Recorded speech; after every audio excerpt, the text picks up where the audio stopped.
اللہ الرحمن الرحیم۔ محترم ناظرین السلام علیکم۔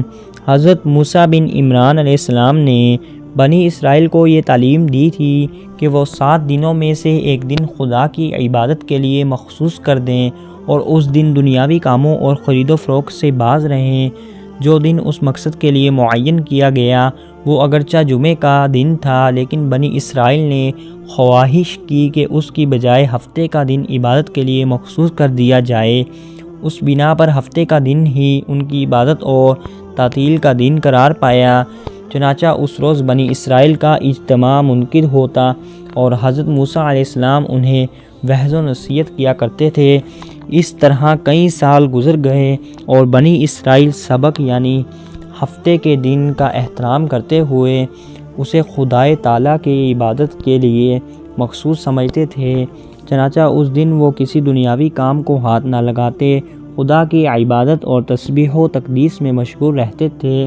پھر جب حضرت موسیٰ علیہ السلام رحمت فرما گئے تو ان کے بعد بنی اسرائیل کی زندگی میں کئی تبدیلیاں رونما ہوئیں، لیکن وہ ہفتے کے دن کو محترم ہی سمجھتے رہے۔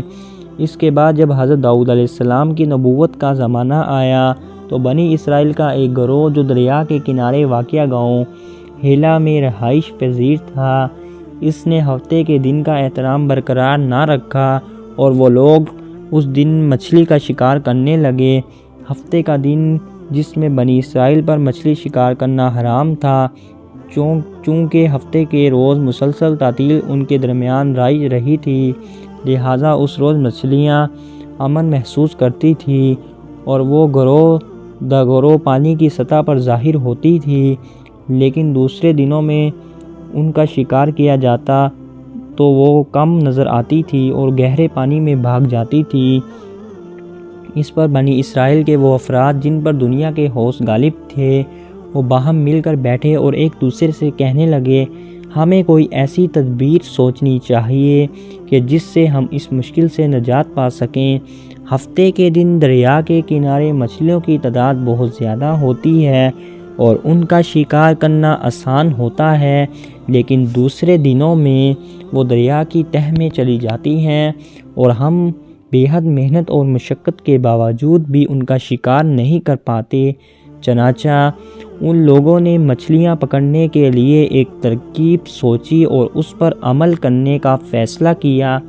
وہ ترکیب یہ تھی کہ دریا کے ساتھ کھالیاں نکال کر مچھلیوں کو ان میں منتقل کر لیا جاتا اور اگلے دن ان کا شکار کیا جاتا۔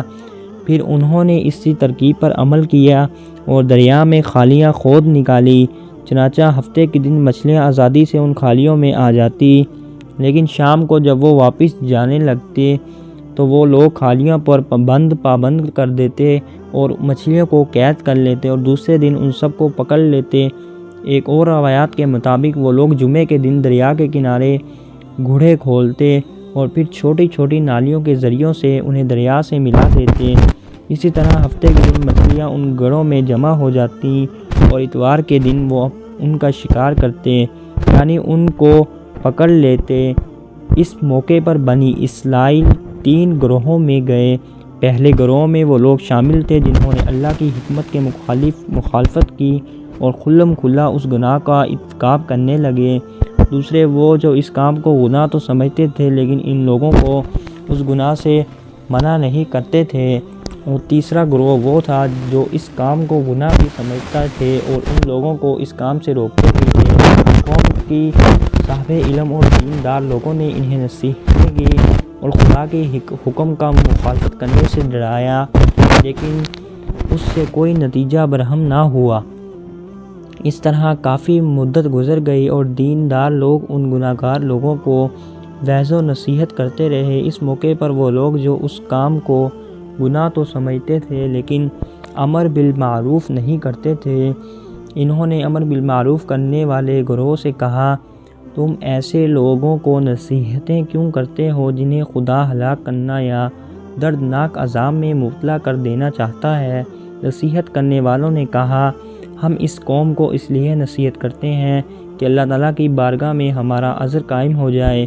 بہرحال ان صاحبان علم کی باتیں مؤثر ثابت نہ ہوئیں اور وہ لوگ اپنے بنائے ہوئے طریقے سے مچھلیوں کا شکار کرنے میں مشغول رہے، بلکہ وہ تو اپنی غلط حرکت پر خوش ہوتے اور اسے اپنی کامیابی خیال کرتے تھے۔ جب نصیحت کرنے والوں نے دیکھا کہ لوگ ان کی بات نہیں مانتے اور برابر گناہ میں مشغول ہیں تو انہیں دکھ ہوا اور انہوں نے کہا، ہم شہر سے باہر چلے جاتے ہیں، اب ہم تو لوگوں کے ساتھ نہیں رہیں گے۔ چنانچہ وہ لوگ رات کے وقت شہر سے باہر جنگل میں چلے گئے اور ان کے جانے کے بعد عذاب خدا نازل ہو گیا جس نے ان سرکش لوگوں کو اپنی لپیٹ میں لے لیا۔ اللہ تعالیٰ نے ان کو مسخ کر کے بندر بنا دیا۔ احادیث میں واضح ہے کہ جس مخلوق کو خدا مسخ کرتا ہے وہ 3 دن سے زیادہ زندہ نہیں رہتی بلکہ ہلاک ہوتی جاتی ہے، نہ ہی اس کی نسل چلتی ہے، البتہ خدا اس کی شکل و صورت پر اور مخلوق پیدا کر دیتا ہے۔ چنانچہ یہ خیال نہ کیا جائے کہ آج کے دور میں پائے جانے والی بندروں کی نسل اور اس دور میں مسخ ہونے والے لوگوں کی نسل ہے، بلکہ یہ ان سے ملتی جلتی ہے، اللہ تعالیٰ کی مخلوق ہے۔ اگر آپ کو ہماری ویڈیو اچھی لگی ہے تو اس ویڈیو کو لائک کریں اور ہمارے چینل اسلامک سی کو سبسکرائب کریں۔